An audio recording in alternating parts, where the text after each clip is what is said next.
Hello and welcome. My name is Biagio Mazza, Pastoral Associate at St. Sabina Parish in Belton, Missouri, and I'm here to welcome you to another Do You Know series question.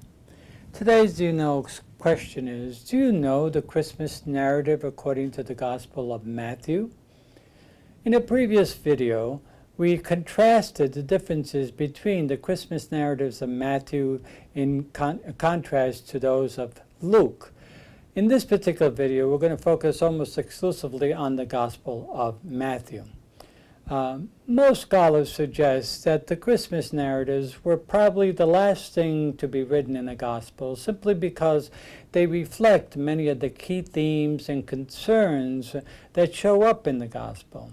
Therefore, they reflect the situation and the various issues that the community was facing. Matthew's community was facing a number of issues which he tries to address in his gospel. The most significant issue revolved around the acceptance of Jesus as the Messiah. Some Jews accepted Jesus as the Messiah, while other Jews did not. And there was a tension between the two groups over the issue of Jesus.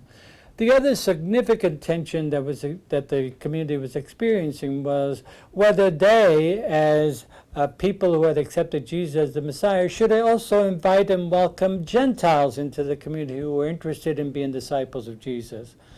And so these issues became key, and still are, the key dominant issues throughout the entire gospel. And Matthew writes his gospel in order to address those situations and the issues that they're facing.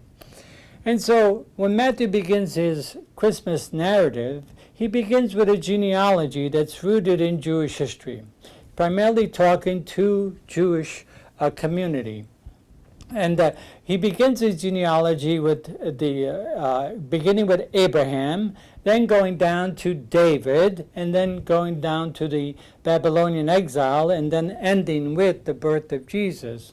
These are significant people and events in the history of Judaism, and Matthew roots Jesus in those events as the long-awaited Jewish Messiah. Matthew also does something strange in his genealogy by including 5 women, 4 of which are really Gentiles, and yet Gentiles contribute greatly to the advancement of Jesus' bloodline, resulting in the ultimate birth of Jesus. So that Jesus' bloodline has Gentiles in it.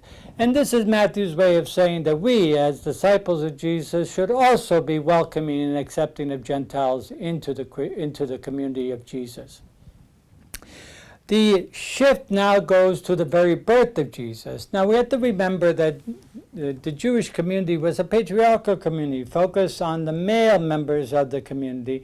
And therefore, in his Christmas narrative, Matthew focuses exclusively on Joseph, and Mary has little or nothing to say in this narrative. Mary and Joseph are a betrothed couple who are living in Bethlehem in a house, and yet they're betrothed but not living together yet. There was the custom at that time to betrothed was the official marriage ceremony, if you want. But Joseph, the male, would prepare the house, and Mary would continue to live with her parents till the house was ready, and then there would be a final living together in the house. Well, before the coming to live together in the house, Joseph discovers that Mary is pregnant, and is really very distraught about this and decides to divorce her quietly rather than create a scandal, because he doesn't know who the father is and what Mary did and so on. However, in a dream, Joseph receives a message to, first of all, accept the child that Mary is carrying, because this child is destined for great things for the Lord. It speaks about his mission and ministry, and then commissions Joseph to actually name the child when the child is born, thus giving the child social, economic, political, and religious legitimacy. So Joseph awakes from his dream, does exactly as the angel says, accepts Mary, and wait for the child to be born. And eventually, when the child is born, Joseph names him Jesus, according to the message of the angel. The story then shifts from there to the Magi from the east. These are Gentiles from the east who wish to come following a star to bring gifts to the newborn King of the Jews.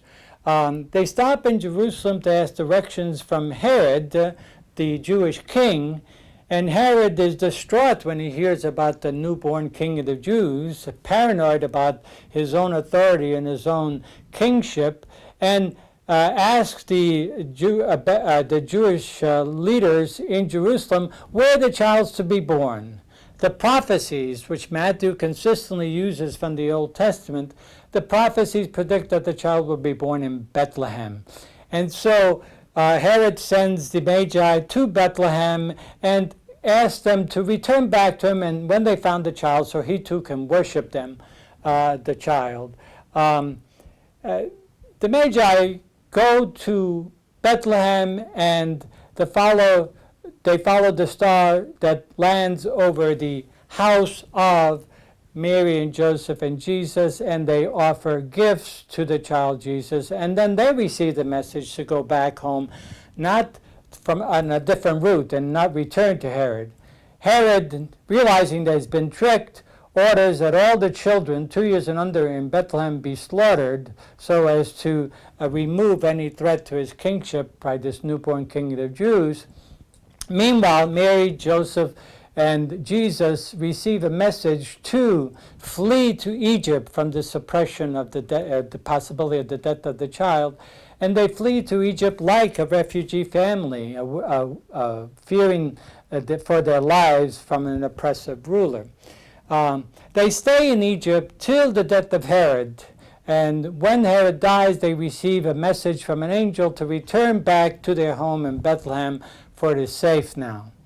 However, when they do return back to Bethlehem, they realize that Archelaus, the son of Herod, is in charge of Judea, and they're afraid to return to Bethlehem.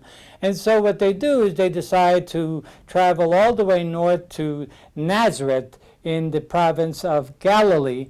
And here, Jesus will grow up in a loving family and will eventually, when he begins his public ministry, will be known as Jesus of Nazareth.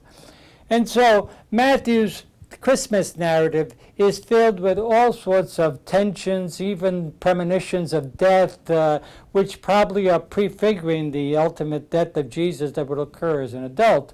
But it's also filled with trust and confidence and hope in God, who will guide the life of this child and will eventually bring him to the fulfillment of the promises of the building the kingdom of God when Jesus becomes an adult and begins his ministry.